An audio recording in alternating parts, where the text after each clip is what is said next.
إن الحمد لله نحمده ونستعينه ونستغفره ونعوذ بالله من شرور أنفسنا وسيئات أعمالنا. من يهده الله فلا مضل له ومن يضلل فلا هادي له. وأشهد أن لا إله إلا الله وحده لا شريك له.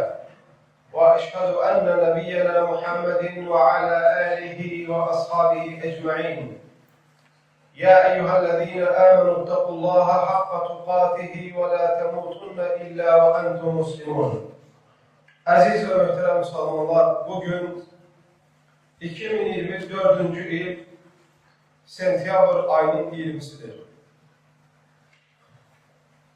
Hutbemi 4 hisseye böleceğim, 4 önemli nöqteye toxunacağım. Yüce Allah'tan diləyirəm, bizleri ve eşitənləri bu hutbeden faydalanardan etsin.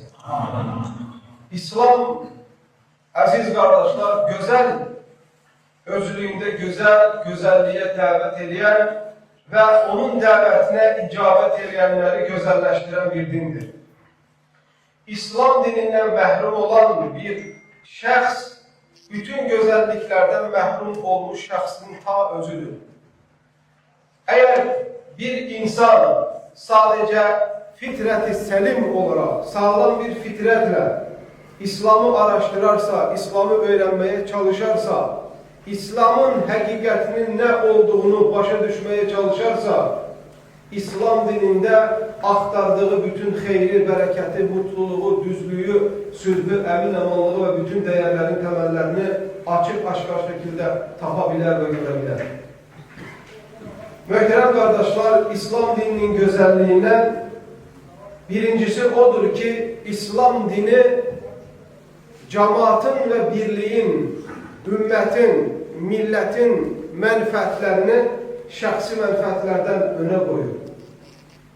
Sen bunu başka her hansı bir inancların temellerinde tapabilmezsin. İslam dini millet olarak, toplum olarak, hükümet olarak, devlet olarak, millet olarak hamının beraber şekilde menfaati çıkarıp faydası nedirse ilk önce davetini oradan başlayır. Ferdlere değil. Onlardan birincisi Muhammed sallallahu aleyhi ve sellemin nəinki diliyle davet ettiği, əməli ile ilk tətbiq ettiği meseleye bakın. Muhammed sallallahu aleyhi ve sellem peygamber olarak gönderildikte ilk ettiği emellerden iman edenleri birbiriyle kardeş etmek olmuştur. Mekke'den Medine'ye hicret ettikte biri yer ehli, biri ise onların misafirleri, onları birbiriyle kardeş etmek olmuştur. Ansarlarla muhacirleri, bazarlar tikilmezden önce, özlerine ev tikmezden önce, hatta mescidlerin inşasından önce ansarlarla muhacirleri kardeş etmiştir. Ve siz kardeşsiniz. Siz birbirlerinizin hukuklarını bilmelisiniz diye Resulullah sallallahu aleyhi ve sellem o kardeşlik ipini onların arasında möhkemlendirmiştir. Kardeşliğe davet etmek, birliğe, beraberliğe davet etmek kardeşler, bir Müslüman için seçim meselesi değil. Ben isteyerem kardeş olaram, ben isteyerem cemaat olaram, seçim kabiliyetinde olan bir meselelerden değil. Namaz, oruç kimi Allah Azze ve Celle'nin emirlerinden biridir. Size biraz sonra söyleyeceğim Allah'ın kitabındaki ayelere bir bakın. Resulullah sallallahu aleyhi ve sellem'den sabit olan hadislere bir bakın. Ondan sonra ona iman getirmek, ona iman getirmemek sizin öz işinizdir. Ve bakın görün bizim dinimizde bu meselelere bakış seçimdir mi yoksa ihtiyarı olmadan Allah'ın bir emridir mi? Bu emre karşı çıkmağın hükmü ve akıbeti başka emirlere çıkmağın hükmü ve akıbetinden farklanmadığını göreceksiniz. Onlardan biri Allah Azze ve Celle Kur'an-ı Kerim'de Ali-İmran suresinde buyurur. وَاَعْتَصِمُوا بِحَبْلِ اللّٰهِ جَمِيعًا وَلَا تَفَرَّقُوا وَاذْكُرُوا نِعْمَةَ اللّٰهِ عَلَيْكُمْ اِذْ كُنْتُمْ اَعْدَاءً فَأَلَّفَ بَيْنَ قُلُوبِكُمْ فَأَصْبَحْتُمْ بِنِعْمَتِهِ اِخْوَانًا. Allah'ın size nazil ettiği bu dinden, bu şeriyetten, Kur'an-ı Kerim'den ve sahih sünneden möhkem yapışın ve parçalanmayın. Allah Teala başka bir ayette Ali-İmran suresinde buyurur ki: وَلَا تَكُونُوا كَالَّذ۪ينَ تَفَرَّقُوا وَاخْتَلَفُوا مِنْ بَعْدِ مَا جَاءَهُمُ الْبَيِّنَاتِ وَاُولَٰئِكَ لَهُمْ عَذَابٌ عَظِيمٌ. Sizlere hak geldikte, doğru olan bilgiler, ayeler ve hadisler geldikte, onu gördükten, bildikten sonra yüz çevirip parçalananlardan olmayın. Halı böyle olan insanın ahiret günü büyük azap gözleridir. Seni parçalanmağa vesile olmağın, cemaattan uzak durmağa çalışmağın, her hansı bir cemaatin bölünmeyine vesile olmağın, kıyamet günü büyük bir azapla karşılaşacağın vesilelerinden, sebeplerinden biridir.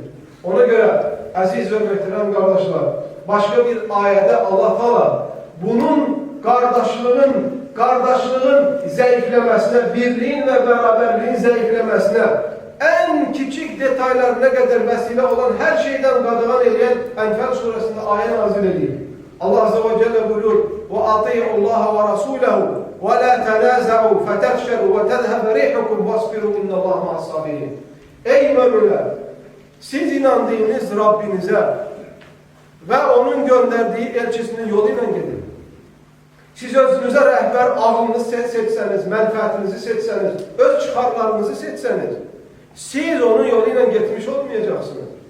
Ey iman ehli! Siz Allah'ın ve onun Resulünün yoluyla gidin ve tartışmayın. Herkes öz bildiğini danışsın. Her danışana kulak vermeyin. Siz tartışmayın, spor eləmeyin, mübahiselere girmeyin. Çünkü halınız böyle olanda parçalanacaksınız ve zayıflayacaksınız. Birbirinize karşı tahammüllü ve sabırlı olun. Allah sabredenlerle beraber. Muhammed sallallahu aleyhi ve sellem İmam-ı Tirmizi'nin rivayet ettiği sahihinde buyurur ki: "Aleykum bil cema'a ve iyyakum vel furqan." Cemaat olmaktan mühkem yapışın. Bu bir emirdir. Bu bir emirdir. İsteyirsiniz manasında değil. Cemaat olmaktan mühkem yapışın. Ve ben sizi parçalanmaktan çekindiririm. Bu ümmet ona göre kardeşler cennete ümmet olanlar girecek. Bu ümmetin içinde olanlar, birbirlerine kardeş olanlar, birliği beraberliği temin edenler beraber girecek cennete. Ve bu bakımından senin o ümmet olan adamların içinde olanların arasında senin bir hukukun olacak. Senin bir şefaat hakkın olacak. Hatta sen bu cemaatin birliğin beraberliğin içinde olduğun sürece cehenneme giresi emellerin daha çok olsa o kardeşlerin, o cemaatin birliğin içinde olanların şefaatiyle sen cennete gireceksin ve onlar senin cennete girmeye vesile olacak. Resulullah sallallahu aleyhi ve sellem Tirmizi'nin rivayet ettiği başka bir hadiste buyurur: cemaattan ayrılan, bir sürüden ayrılan koyuna benzeyir. Bir sürüden ayrılan koyun bir canavara nece yem olursa cemaattan ayrılan şeytana ele yem olur. Ben ele bir insan görmemişim 26 illik davet tecrübemde, 26 il davet tecrübemde ve benim davetim sadece bu kentte değil, Kafkas'ın ekser bölgesinde ve başka ülkelerde. Ele bir tecrübede insan görmemişim ki bir gün kalıksın cemaattan ayrılmaya çalışsın. Bir gün cemaatin arasında fitne yaymaya çalışsın. Bir gün birlikten, beraberlikten boyun kaçınsın ve o insan fitneye düşer olmasın. O insan azmasın, o insan zelalete gitmesin. Şüpheler ve şehvet içinde mahvolmasın. Çünkü Resulullah'ın vaadidir bu. Allah'ın Resulü'nün vaadidir bu. Biz onun sözlerinin hamısına şüphesiz şekilde inanırız. Her hansı bir söz Resulullah'tan sabittirse biz ona şüphesiz şekilde ona inanırız, ona iman getirmişik. Onun olacağından şüphemiz yoktur. Ona göre ey Müslüman seçim senindir. Hansı yoldan gidersen. Senin bugün olduğun yerde bir cemaat olarak beraberlik, kardeşlik, birliği meselesi olmağın Allah'ın emridir. Sen başını sallayıp çıkıp gidebilmezsen, sen başını sallayıp öz istediğini edebilmezsen, her şeyin bir önderi, her cemaatin bir gücü vardır. Ona göre biz İslam ümmeti olarak kardeşler, yer küresinde İslam ümmeti olarak en çok bugünkü günde mücadele etmemiz gereken mesele budur. Başka bir hadiste Resulullah sallallahu aleyhi ve sellem buyuruyor, Allah'ın eli cemaatin üzerindedir. Biz bereket istemiyoruz kardeşler. Biz ömrümüzde bereket istemiyoruz. Canımızda bereket istemiyoruz. Malımızda bereket istemiyoruz. Ailemizde bereket istemiyoruz mi? Evladımızda bereket istemiyoruz mi? yaşadığımız bölgelerde, ülkelerde huzur ve bereket istemirik mi? Hamımızın arzumuz budur. Ve bu bereketin, bu huzurun elde edilmesinin sebebi cemaat olmaktır. Çünkü Resulullah'ın hadisi buna işaret ediyor. Allah'ın eli cemaatin üzerindedir. Ne demektir arkadaşlar? Bu manalı ifade ediyor. Allah'ın eli eğer senin üzerinde olarsa senin bedeninde bir bereket olacak. Senin ailende bereket olacak. Senin olduğun yerde bir bereket olacak, bir huzur olacak, bir hoşbahtlık olacak.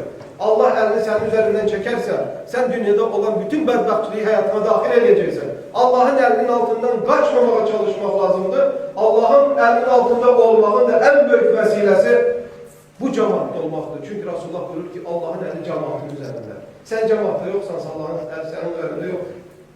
İkinci tavsiyem aziz ve muhterem kardeşler. İslam'ın güzelliğinden, İslam dini ona inananları sülhe ve emin amanlığa davet ediyor. Kim ne istiyor onu desin. Bugünkü günde özünüz görürsünüz, İslahçılara, davetçilere atılmayan böhtanlar kalmıyor. Her cür ahmak, her cür pis fikirlerle kimlerisi bulamağı kirletmeye çalışıyor. Kim ne istiyor onu desin. Müslümanların rehberlerine, Müslümanların hatiplerine, itibarlı ilim talebelerine biri terörist desin, biri işitçi desin, biri Vahabist desin, biri on desin, biri kriminal desin. Kim ne istiyor desin. Bu sözler iftira ve yalan olduğu sürece biz onları götürüp ayağımızın altına alıp çığınamalıyız. Bunların hiçbir ehemmiyeti yoktur. Çünkü bizim inandığımız din bizi bu cür safsatalardan ve yalanlardan, böhtanlardan uzak durmamızı tavsiye ediyor. Biz ne ki firgeler, ne ki Vahabist, terörist, işitçi falan filan, kriminal. Biz insanları emin emanlığa, sülhe, kardeşliğe, birliğe, beraberliğe, berekete, hayre davet ediyoruz. Davetimiz bunun esasındadır. Bunu hazmedebilmeyen kütleler var ki neyle bizler bu çirkinliklerle meskelemeye çalışır. Lakin Vallahu galibun ala emrihi. Allah her zaman hükmünde galip gelendir. İnna Allah yudafi anillezine amenu. Allah doğru iman edenleri her zaman müdafi edecek. Kim ne ister danışsın, özüne kotan tutsun, lapetle özüne destekçiler tutsun, hüküm sonunda mahkum olacak. Allah'ın doğru iman edenleri her zaman galip gelecek. Ona göre kardeşler, bu hayatta en güzel biz bu ümmete, bu millete bahşedebileceğimiz şey onların okuyan millet kütle olmasıdır. Okuyan milleti aldatmak, onları uydurmak, onları böyle diye yalanlarla onları azdırmak mümkün değil. Adeten yalan, böhtan, iftiralar cahil bir toplumu etkileyebilir. Bakın İslam'ın güzelliğine Allah Azze ve Celle Kur'an-ı Kerim'de 43 yerde, Subhanallah, 43 yerde, 43 ayette Allah Teala emin amanlıktan söhbet edilir Kur'an-ı Kerim'de. Emin amanlık, sülh, düzen, incitmemek, zarar vermemek, katletmemek, terörizm türetmemek, bağışlamak, güven. 43 ayette Allah Teala bütün inananların hamısı, ona inananların hamısını sülhe davet ediyor. Sonra biri gelsin desin ki Müslümanlarda bu var, Müslümanlarda teröristliği var, Müslümanlarda radikalistliği var, bu bunun pullu yeri, o onun pullu yeri, o bunu beledir, o bunu beledir falan filan boş safsatalar. Bunu diyenlerin adeten özleri din ve iman, takvadan, ahlaktan, terbiyeden uzak olan kütleler. Allah Teala Kur'an-ı Kerim'de fikir verin arkadaşlar. Hamımız neydik? Hamımızın bir ailemiz var, bir ihtiyacımız var. Ruzi darıyla geçirik, ruzi aktarırıq. Ve bu da normal bir şeydir. Ama fikir verin, o ruziden insanın hayatta kalmasına sebep olan o ruziden emin amanlığı temin etmek, sülhü temin etmek Allah katında daha önemlidir. Allah Teala Kur'an-ı Kerim'de buyurur. وَاِذْ قَالَ إِبْرَاهِيمُ رَبِّ جَعَلْ هَذَا بَلَدًا آمِنًا وَارْزُقْ أَهْلَهُ مِنَ الثَّمَرَاتِ رِزْقَهُمْ مِنَ الثَّمَرَاتِ İbrahim böyle dua etti. Ey Rabbim, bu şehre, yani Mekke şehrine sen emin amanlık bəxş et, sonra onları ruzilədir. Emin amanlık bəxş et, sonra onları ruzilədir. İmam İbn Kethir rahimehullah bu ayetin tefsirinde deyir ki Allah emin amanlığı ruzi kazanmaktan önde getirir. Neye göre? Eğer emin amanlık olmasa sen tiktiğin sarayların, evlerin, mindiğin maşının bir huzuru olacak mı? Senin bölümünde bomba patlasın, orada adamlar olsun, burada uşaklar olsun. İnsanlar hayatta kalmak mücadelesi. Senin evinde olan etin, tuzun, yağın bir tane dadı tamam olacak mı? Olmayacak. Ona göre hayat, kardeşler, hayatın dadı emin emanlığın üzerinden gelir. Ve budur bizim dinimiz. Budur bizim inancımız. Bizim inandığımız din bizi buna davet ediyor. Biz de bu yoldayız. Olduğumuz her yerde, her kentte, her bölgede biz sülhü temin etmeye çalışırız elimizden geldiğimiz kadar. İnsanların emin ve güvenli olmaları için elimizden gelen adımları atmaya çalışırız. Olduğumuz her yerde kimse kimse incitmesin diye var gücümüzle çalışırız. Bunun arkasında ilahi bir emri gerçekleştirdik ve bunun arkasında Allah'ın katında yüzümüzün ağ olmasını isteyirik. Ve insanlar içinde de biz bir insan olarak, beşer olarak yaşadığımız ömürden istifade ederek hayırlı ve bereketli insan olmaya çalışırız. Ona göre dininizi kardeşler doğru ağızlardan götürün. Dininizi doğru ağızlardan götürün. Dininizi doğru insanlardan götürün. Dininizi doğru kitaplardan götürün. Bu sizi aydınlatacak ve nurlandıracak. Aziz ve muhterem kardeşler, bakın bizim inancımızın adı var. O inancın adı nedir? İslam. İslam. İslam ne demektir? Sülh demek. Emin emanlık demek. Teslimiyet demek. Resulullah sallallahu aleyhi ve sellem bizi o kadar hassas olarak çekindirir ki bazen olur ya, bak fikir verin. Bazen olur ya, adam var, yüzünde sakal olabilir, adam var, ne bileyim, meçhitte görmebilir, adam var özünü dindar kimi gösterebilir ama olabilsin pisliklerle meşguldür. Olabilsin başkalarını aldatır, dindardır diye ama gerçekte dindar değil. Böyle adamlar özünü aldatmasın diye Peygamber sallallahu aleyhi ve sellem bir ölçü koyuyor. El-muslimu men selimel muslimune min lisanihi ve yedihi. Gerçek Müslüman o Müslümandır ki onun başkaları elinden ve dilinden salamat kalır. Yani biz ona göre ne elimizle ne dilimizle kimseye zarar vermeyiz. Ne elimizle ne dilimizle kimseye zarar vermeyiz. Hakiki Müslüman olmamızın şartı bu olduğuna göre. Bunun üzerine yetiştirdik insanları. Evlatlarımızı bunun üzerine yetiştirdik. Ben sizi kardeşlerimi bunun üzerine terbiyeleyeceğim. 26 ildir. Ve bu kentte bir insan kalkıp diyebilir mi ki siz bunun aksini eləmişsiniz bu kentte? Bizi tanıyan, bizim ailemizi tanıyan, sülalemizi tanıyan bu kentler fark etmez bir insan kalkıp diyebilir mi ki sen hansısa hardasa kimisə incitmişsən, kiməsə toxunmuşsan, kiməsə zərər vermişsən, ya malına, ya puluna, ya hayatına, ya kiməsə. Bir adam deyebilir mi kardeşler? Biz 16 bin ahalisi olan bir kentte yaşayırıq ve ben bu kentin bir evladıyam. Ve hayatımız boyunca bu kent için faydalı olmaya çalışmışız. Ve bu dindarları, bu kardeşler, bu milletler, bu cemaatı ben hemişe ona çağırmışım. Ve kimse hardasa yanlış eləsə də bu onun özünə qaydır. Bu dinə, məscidə, cemaata değil. Elhamdülillah. Allah Azze ve Celle her zaman inşallah, her zaman tabii ki koruyacak. Allah Teala her zaman hifz edecek. Ve her zaman kardeşler dürüstler kazanacak. Bu her zaman belədir. Belə kıyamet gününe kim devam edecek? Bu şeyden şüpheniz olmasın.